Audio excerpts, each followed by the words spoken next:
What's crack-a-lackin'? It's your boy Baroshmo, just in case you did not know so. And today we're taking a look at Mel Kiper's mock draft. So yes, it's Mock the Mock, where we take a look at someone else's mock draft. And I give you my opinions on it. It's great. Great to look at other people's perspectives, especially Mel Kiper. He's been doing this for a long time. I know some of y'all probably disagree with him. I mean, that might be the same for me. I don't know. We're about to go check that draft out.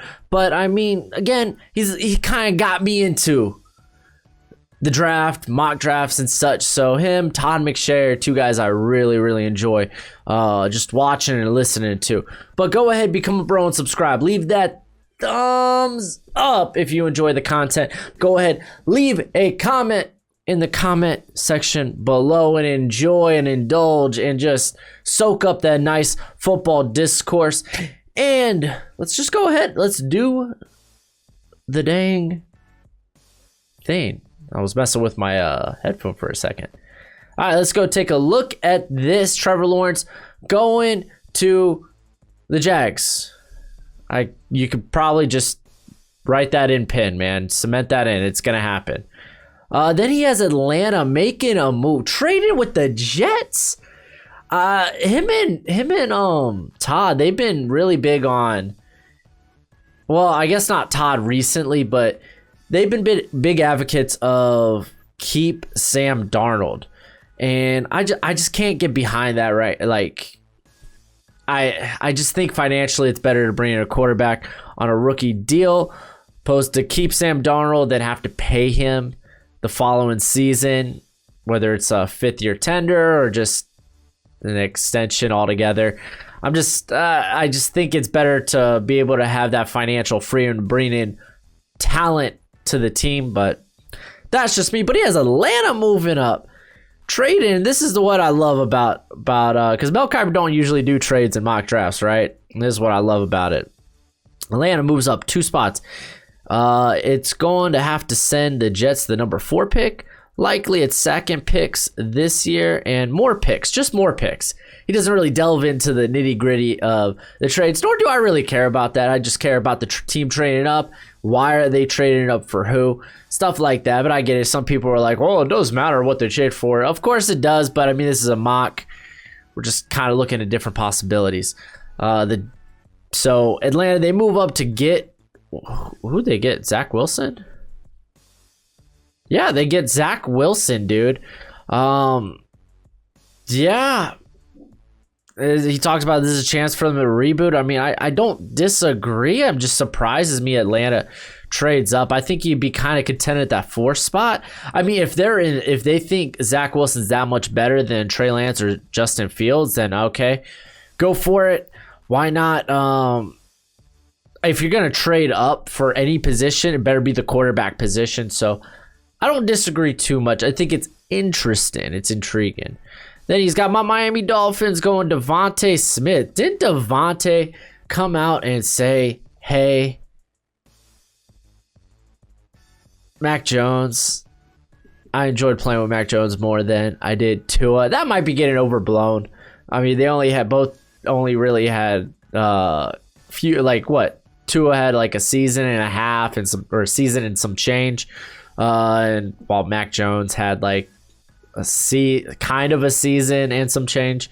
So I guess he had similar experiences with him, but I'm still in the camp of Jamar Chase over Smith, but I think Sewell, given how great or how deep free agency is at receiver right now and how deep the draft is, I'm starting to become more of an advocate of Sewell for this pick. But Devontae Smith's not a bad pick by any means, so I'm not butthurt. Let's keep it going. The Jets, so they trade down to freaking get Kyle Pitts. Listen, I love Kyle Pitts as a prospect, but wow, dude.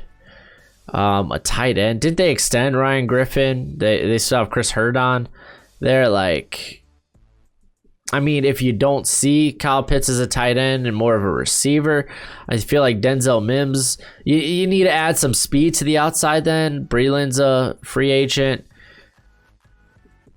And he talks about he still believes they're better off giving Sam Darnold another year and improving the talent around him. I don't know. I think I can't get behind this. If trading down for, I love Kyle Pitts, man, but it's just they need to get some speed on that. Like, okay, maybe Smith is gone, but like Waddle, maybe, I don't know. Sewell would even be a very good pick here if you do want to keep with Darnold, but I'm a bit indifferent. I love Pitts, but at 4, and then to the Jets, who I think need a quarterback. I don't know. Penei Sewell going to the Bengals. I don't think anyone's disputing that. Good on them. Jamar Chase going to the Eagles. Yes, I may be in the whole. I may be all in on Eagles. They should trade up for a quarterback. I get some people aren't, and if you're not going to do that, then you might as well get a playmaker. And Jamar Chase, I think, is the best playmaker in this draft at the receiving position. Oh, shake up. San Fran trades up. They trade up with the Lions. Oh, man. So we could probably expect a quarterback here then. 10 spots, but the Lions should expect a similar return. All right, so what would the trade consist of? The 49ers would get their quarterback. Detroit is rebuilding and needs premium picks, and it already has. Okay, well, what picks did they give up? Let's see. The number. Oh, no, he's using that as an example. So the 12th, a second rounder, and a future pick.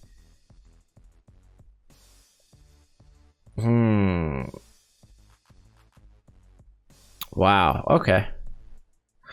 Well, either way, they're moving off from Jimmy G. And look, Justin Fields and our boy Charles couldn't do this from our video earlier today. Our boy Charles could not. He just couldn't help himself. He had to let Fields fall all the way to 24, man. But the Niners, they don't pass on him here. As a matter of fact, they trade up for him. I think that's kind of like, I don't mind that at all. I think it's kind of the right call. I think Fields would be pretty good in a Kyle Shanahan scheme. I think that offense then is real good. They're probably going to be all in then. Bring back Trent Williams. And then they're somehow going to have to like retool the corner position and bring in some talent there. Because, I mean, I guess this trade means they won't be picking until like the 4th round. So it's risky, but it's risky for the right position. Carolina Panthers go Mac Jones. Dude, I'm telling y'all. Panthers fans, if Mac Jones ends up going to you, don't be mad at me. I'm just saying, I predicted this long ago. But I don't know if Mac Jones is top 10. I can definitely see him top 20. But yeah, I mean, you can make connections with Joe Brady, being familiar with a quarterback with the arm talent and the middling arm strength of Jones. It's very similar to Burrow.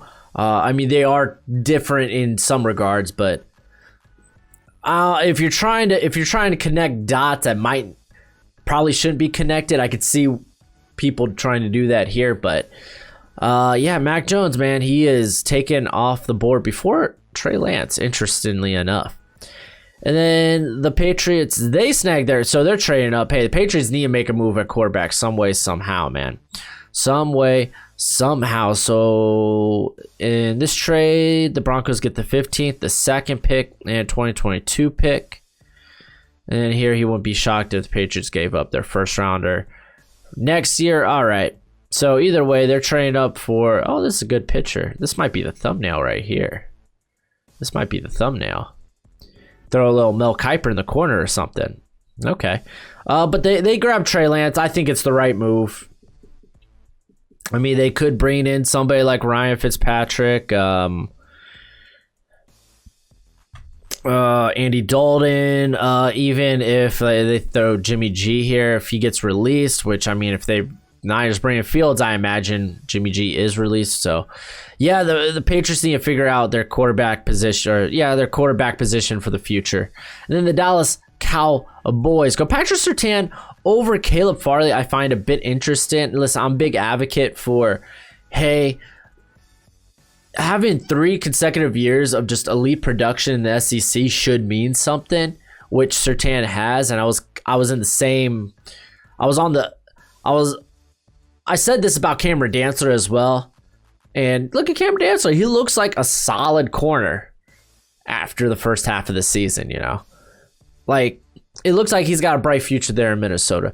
But, I mean, above Caleb Farley, whose tools are just simply better, I don't know, but I can see why maybe Dallas might prefer Surtain over Farley, but I don't know. The New York Giants get Jalen Waddle. Yo, straight up, just get your boy Danny Dimes some weapons. Can I get a yes, sir? Yes, sir. Detroit Lions, they go Micah Parsons. So Micah Parsons falling here to 12. He's kind of a top 10 talent. So Detroit, they're able to trade back and still probably get who they want. So far, I've seen a lot of mocks with Micah Parsons to Detroit. So, I mean, that word's got to be coming from somewhere. So maybe, just maybe, there's some truth behind it. But it's a good pick being able to get all those, snag all those picks from San Fran and then be able to still grab your guy. Rashawn Slater, the Chargers, has been a bit of a popular one. I've kind of already explained it. A guy that can potentially play anywhere along the offensive line for a team that has a lot of holes on their offensive line is very valuable. So, good. Elijah Vera Tucker to Minnesota, a bit too rich for me. I'm sorry. Vera Tucker, he has him listed as offensive tackle or guard. He ain't playing tackle in the NFL. I'm sorry. He's going to be a guard. So, I mean, I'm assuming then you're putting him here at left guard because you have Ezra Cleveland at right guard. Then you'll still have Bradbury at center. This is fine. Yes, they need help on the offensive line. But I mean, I would still like to see them address the defense some way, somehow, which they still can in this draft. I just feel this is a bit of a reach. Denver Broncos, they trade down. They're able to get their guy, Caleb Farley. Good on you, Broncos. You trade down and you still get probably a top 10 pick here in Farley.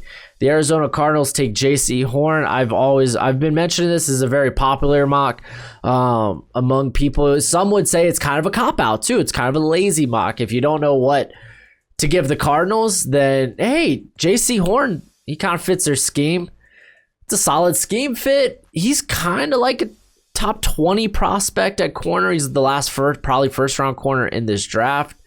So yeah, I mean, looking at other positions they could go, you could say wide receiver would be nice, but unless it's like Waddle falling to him here or Devontae Smith, it's really tough to see them go anywhere else. The Las Vegas Raiders go Trevon Merrig out of TCU. So you're gonna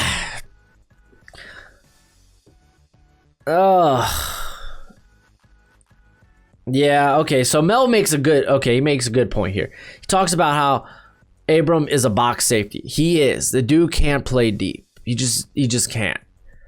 That was his billing coming into the draft. That's kind of been his MO. He struggled when asked to play deep in coverage. Merrick is a guy that can do that. So, yes, helping the secondary out, I think, is really key. I feel like edge rusher might be a bigger priority just since you expect Gus Bradley not to be a very blitz-happy team. But Merrick is probably the only first-round safety in this class right now as it stands. So the Raiders getting him here and maybe address it. There's a lot of solid edge talent in free agency, so maybe they address it there.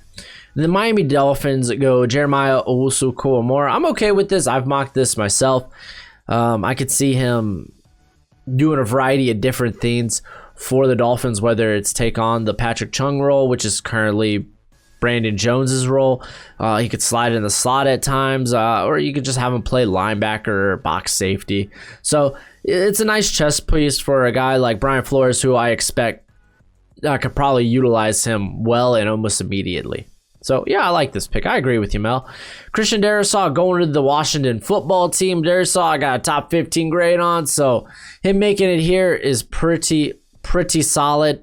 They could probably upgrade either of the tackle positions. I know Morgan Moses played exceptionally well, but I think he's What, he's past like 30, but I mean, you're not trying to move. It's not like he's a problem on the offensive line. And you can look at the left tackle where you have Lucas and what is it, Christian, who they were both fine in their own right, but you could probably upgrade from that, and this is good value anyway. The Chicago Bears go Kadarius Toney. I don't get why this is such a popular pick right now. I think Rashad Bateman is a better fit if they're going to lose Allen Robinson or tag and trade Allen Robinson. I don't think Allen Robinson plays another snap for the Bears. That's just my opinion. But I think like you bring in Toney, then you have Darnell Mooney, and you have very undersized receivers there with no real size. I mean, even what's Anthony Miller weighed out at? All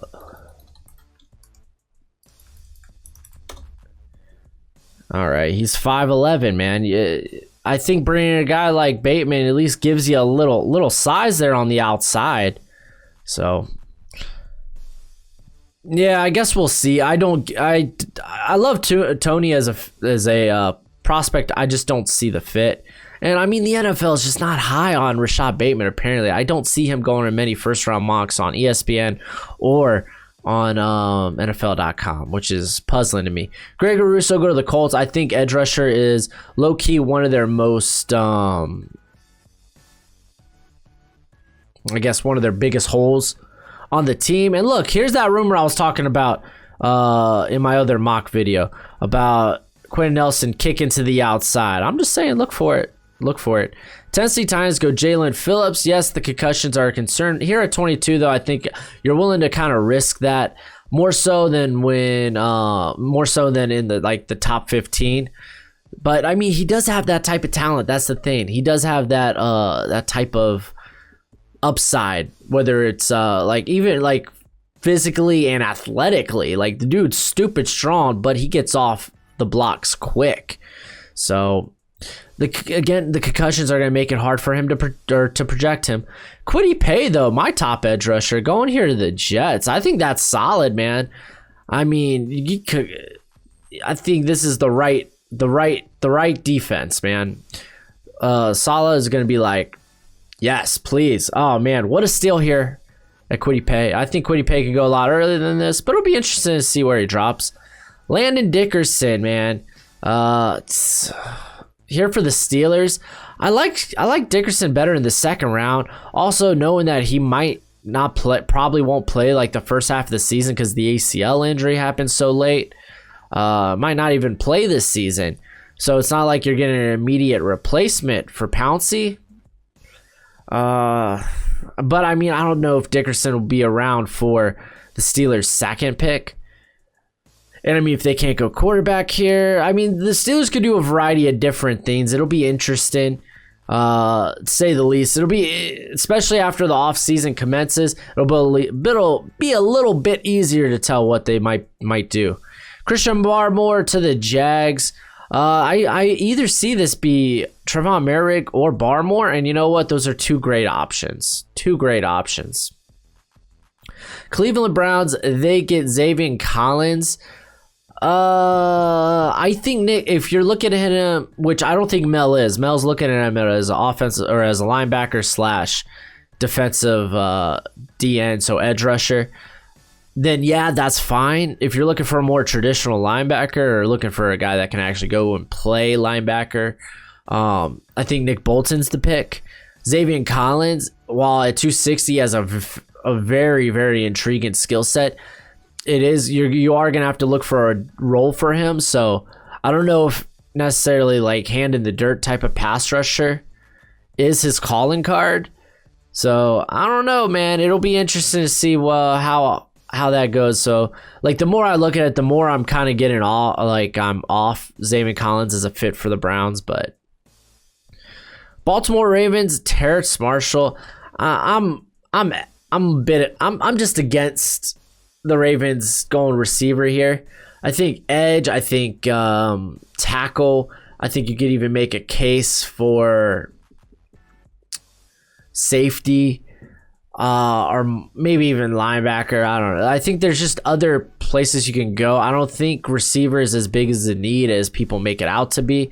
I think their receiving game will improve now under who's their new passing coordinator? Ravens passing. It's the cat from the Chiefs, I believe. No, Dave Cooley was their old one.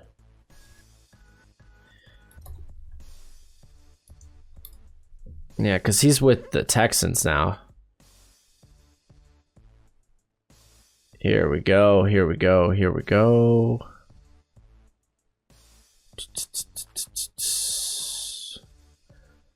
Higher. There we go. Okay, Williams here.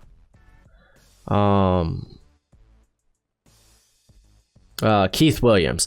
So he's dealt with guys like Devontae Adams, Tyreek Hill. So I think we're gonna see a bit more nuance from the passing game with Duvernay, with Hollywood Brown. Who was the other cat? Prochet. They could go receiver later on in the draft. They may even do that in free agency. But I think a lot of their problems was with the simplistic route concepts of the passing game. We were really dealing with just this like screen, go, slant, drag, zip, like very, very either over the top or underneath, nothing real intermediate. So I think a bit more nuance to the passing game will be very, very good. I just don't think I get Terrence Marshall though. He's kind of a diamond in the rough, great size and speed, just isn't all the way there yet in terms of being a complete receiver. Like his route run could be much better. But he's a fine prospect though. If they have him high enough on their board, I'm kind of cool with that. Jason Oweh, man, going here in our second consecutive mock to mock. So maybe there's something to it, man. I think Oweh can maybe go a little higher, but we'll see. We'll see. Joe Tryon's been very, very popular among the NFL. A lot see him as a first-round talent. I think we're really going to get a better grip at things. I think he participates on his pro day in a couple of weeks. And where it is, man, he's put on a lot of strength, which that was kind of already his strong suit. So we know this guy's got a ton of upside, but a bit high for me. But again, that's me. Tevin Jenkins. So yeah, I think Mel talks about if Darrell Williams ends up trying to look for a better deal in free agency, they could be in the market for a right tackle, which is great. Jenkins, he's played a majority of his snaps there at right tackle, and he fits definitely the Bills' philosophy. And then Walker Little going to the Chiefs, and I'm telling you, dude, watch Walker Little, dude. I know he hasn't really played in two years. He's played one game in 2 years, but this guy used to be a considered a top 5, top 10 prospect just a year or so ago. Just keep that in the back of your head. There's a lot of good reports coming out, how far he's come in his development from Paul Alexander. So just keep that as a name in the back of your head. I think Walker Little might gain. He's at the very least going to be, I think, a second rounder. And then Azeez Ojulari. I love Azeez, dude. Azeez is my guy. That's my guy. I think it'd be a fabulous pick. I don't think they're going to be able to bring back Shaq Barrett. I think it's going to be exceptionally hard to, especially with all the money he probably stands to make there in free agency. But I think Ojulari would be a fine pick, a fine guy. He won't immediately replace the production, but he's a guy you could eventually can do that. Like, I'm really high on him. I think he's very special as a pass rusher. Overall, I didn't think this was a bad mock at all. I mean, compared to like Charlie Casserly's mock that we just checked out, like, because that one sucked. That was a bad mock. This one, I don't mind. I mean, there's a few guys that I'm not high on that Mel is, but it is what it is. There's a few scheme fits like Collins that I kind of question. overall, I thought this was actually a reasonably decent mock. I mean, the trades were kind of maybe a little wonky, like Atlanta trading up. This is the thing, dude. How many trades does he have happening in the top 10? 1, 2. Wait, 1, 2. I think it was 3. Yeah, I just don't think, like, it's hard to find. Like, we didn't have, we expected so many trades in the top 10 in 2020, and then there were none. So I think we, at the most we might get is 1 trade in the top 10. So it'll be interesting. Often there's not a lot of movement in the top 10, but most cases, just saying. But we'll see, man. We'll see. But overall, good job, Mel Kiper, man. Outside of the Jets, I think he did the Jets dirty by not getting them a quarterback. But that's it for the video. Go ahead, do that YouTube thing. It's always much appreciated, much obliged. And until next time, you be easy, my friends. Later.